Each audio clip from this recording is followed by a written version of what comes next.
Alright guys, so we're here today with the Gravitron Sport.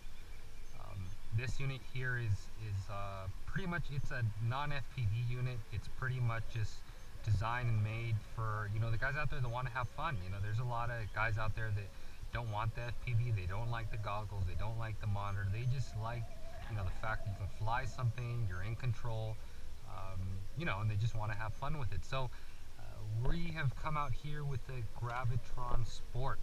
This unit is obviously a quad X layout. It's using 2204 motors, 2300 kV. The motors are our own brand. They're not a motor that's being, that we took from out there. It's something we made.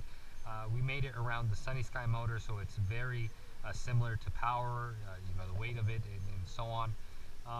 The ESCs are 12 amp ESCs. Those are once again our brand. They're Simon Cade. As far as the software they're running.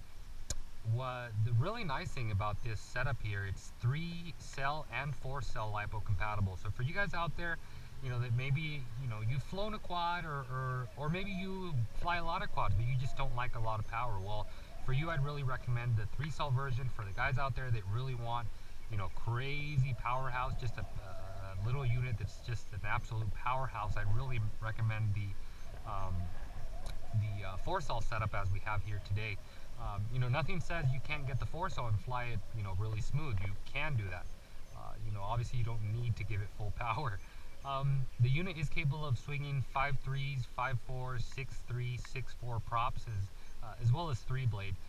A lot of that will depend on what battery you're running. So, obviously, you wouldn't want to do a 5.3 prop with a 4-cell setup for various reasons.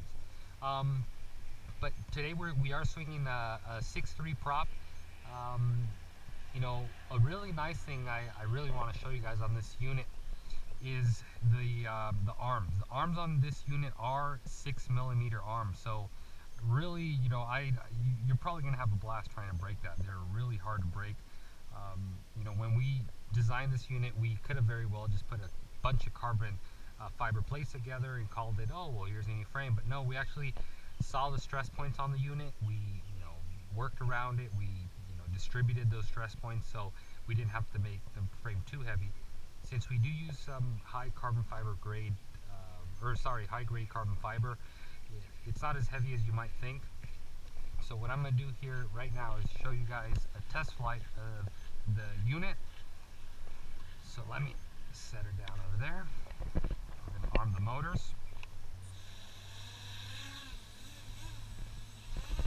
So for the first part of the flight, I'm going to show you guys just really how smooth it is. All these units out of the box, they ship out with really, really mild settings, and they don't come with the flip or the acro mode pretty much activated. Well, they come with acro mode, but you can't really flip it. I mean, you could, but it'd be a very huge flip. So pretty much, this is how they ship out of the box. They're not too aggressive. They're a very tame unit. You guys out there may be asking, well, does it have GPS? The answer is no. They do not have GPS, but they do have self-leveling. So let me demonstrate that. I'm going to move my stick to the right, and after 1 second, I'm going to let go. So right, let go. You can see there it leveled out. Left, let go, leveled out. Back, let go, leveled out. As you saw, the unit levels out, but it continues to drift. And that's because obviously it doesn't have a GPS or any sensors to know when to stop it. What I'm going to demonstrate now is acro mode, or rate mode, any way you want to think about it. So right now I'm going to roll right, and I'm going to let go, right, and let go. You see it just locks in that angle. So left, let go, locks in that angle. Put it back to self-leveling mode. And what we're going to show you guys now is the full power capability of this 4-cell setup right out of the box. So this is a unit right out of the box. So here we go. 1, 2. You guys saw there, it has a crazy amount of power. So what I'm going to do now is I'm going to fly it a little bit more aggressively. Or first, let's putter around nice and smooth, just so you guys can see. We are in self-leveling mode, so it's assisting me as soon as I let go of the stick. Nice and smooth. So as you guys saw, you can get a 4-cell setup and you don't really need to go full power. So what I'm going to do now is fly a little bit, more aggressively, still in self-leveling mode.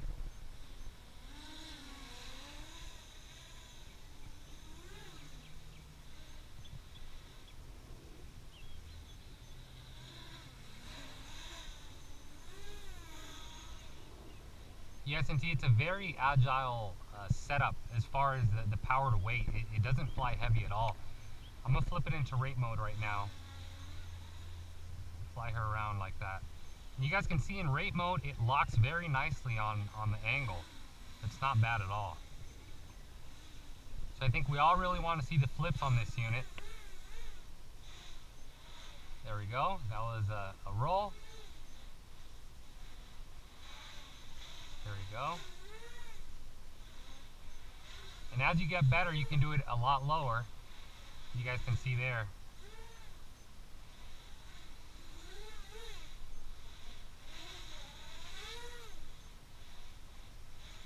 So this is right out of the box with the acro and flipping mode enabled. You guys can see the PIDs, the way we adjust them out of the box. We don't just throw PIDs and say, oh, well, here you go, guys. We actually tune these boards really well. You can see after the flip, there really isn't an overcompensating of the board. It's nice and smooth. I know a few guys out there are asking, well, really, how low can you do the flip? Well, I don't know. Let's find out. I think we can go lower. Did I hear lower? There you go.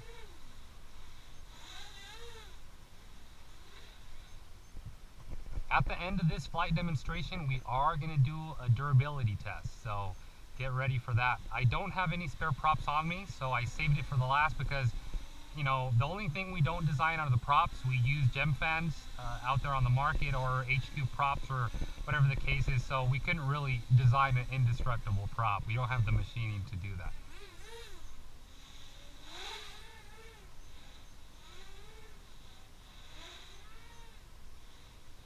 You can see it's a very nice flipping machine.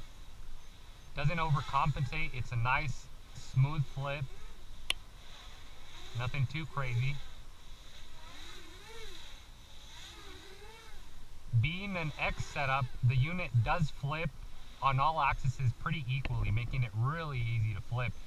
Pretty much I'm going to walk you guys through how I flip it. So I go about a little bit half stick, middle, down. When I say down, I don't go all the way down on the stick. I come down about 25%. So above middle, middle, down, back up. Back up. So above middle, down, back up. It's pretty hard to coordinate the wording on all that and actually what I'm seeing, but I hope you guys get the concept. I guess I can show you what I'm doing here. I don't know if you guys can see the radio here. Let me...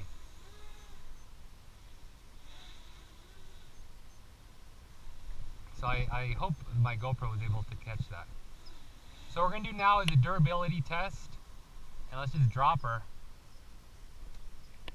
So I don't know if you guys saw that, but the unit literally fell right on the arm. It hit right on the arm, which is kind of what I wanted. Let me disarm the unit. Anytime you go up to a unit, remember to always disarm. In this case, yaw to the left, throttle up. There's absolutely no throttle. So let's see what happened here in this crash. As I had told you guys earlier, we were gonna mess up a prop. So the prop, you know, did take, I don't even know where it went. It went somewhere over here. We did lose one prop, well actually two. We did lose two props right here. So what I'm gonna do right now, disconnect the battery. Alright, as far as the arm goes, let's check out here the frame. Everything looks good. This is a prototype model, guys. This isn't the final production of it. The final production will be a lot cleaner. The top plate will be different. The bottom screws will be proper length. We may thicken the bottom plate here. That I'm not too sure about yet. Like I said, we are still in kind of the end of the testing phase, but as you guys can see, really nothing happened to the unit. And if you guys thought that was it as far as the durability test, well, believe it or not, but we're not done yet. This unit is not flyable, but no one ever said I still can't chug it into the air and, you know, do some more durability tests. So there's a lot of guys out there that when you do a durability test, all they do is they pretty much go like that and say, oh, look, it's indestructible. Well, I don't really believe in that. What I'm about to do now, I do not recommend you guys trying this at home unless you purchase one of our Gravitron Sports, then you're more, you have a higher chance of actually your unit surviving. But what I'm about to do, I'm about to throw the unit straight up as hard as I can. I'm not gonna just toss it in the air and just, the battery did eject there, which is kind of designed, the Velcro we use, it doesn't really hold it on super hard. It holds it on enough where in flips it's not going to come out, but if it's too hard of an impact, the battery does eject. So what we're going to do now is flick it as high as we can into the air, and then really see what happens. And I'm purposely holding it on its side because I want it to fall on its side and purposely hit the arm so you guys can see that pretty much this unit is indestructible. So ready? Here we go.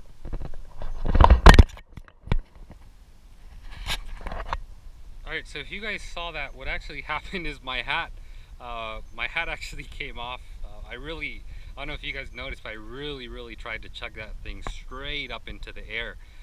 Because anybody can do a little toss like that and say, oh look, it's indestructible. But I actually really tried, so what happened is my GoPro came flying off. So let's go see what happened. I'm actually going to hold the GoPro now in my hand so it doesn't fall out. Luckily I had my case on it. But anyway, we're not talking about the GoPro. So first things first, is I had mentioned before, the battery was designed to eject on a super hard impact, which is good. That's what we want. We don't want to damage our battery. Obviously, depending how you hit, if you hit battery first, you may not have that good of luck. But typically the Velcro we are using is designed to hold it for high G forces, but anything that isn't what you typically find in a flip or a roll or something, anything after that that's higher than that, the battery will be ejected. So we do have the battery here, still usable, still good, no issues with the battery. We have the unit now. Did we break any more props? Well, from the looks of it, it looks like this prop is starting to fail right there. This prop, so I got one good prop. Motors, bearings feel really good still. Nothing wrong with the bearings at all. So the way the arm is designed, it's also designed to kind of protect the motor.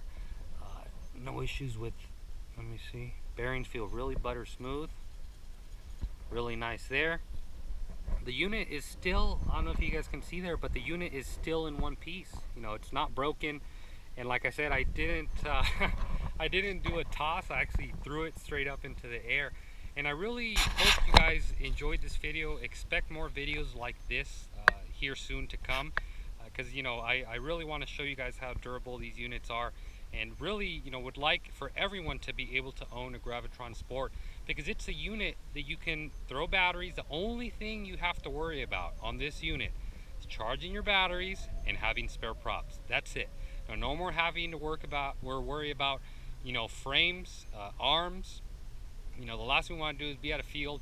We all know we're going to crash, so why not design a unit that is meant to hold up in crashes? Because I don't know, one person that's owned a unit, I don't care how much you baby it, you always, you'll run into something, you'll clip a tree or whatever, the case is. And what happens? You crash it, and a lot of the time it's not really the fact or the price of the arm, but it's the fact that you have to undo everything, the soldering, the this, the that.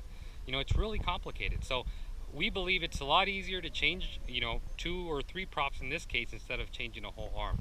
So really hope you guys enjoyed this video. As always, thanks for watching, guys. Till next time.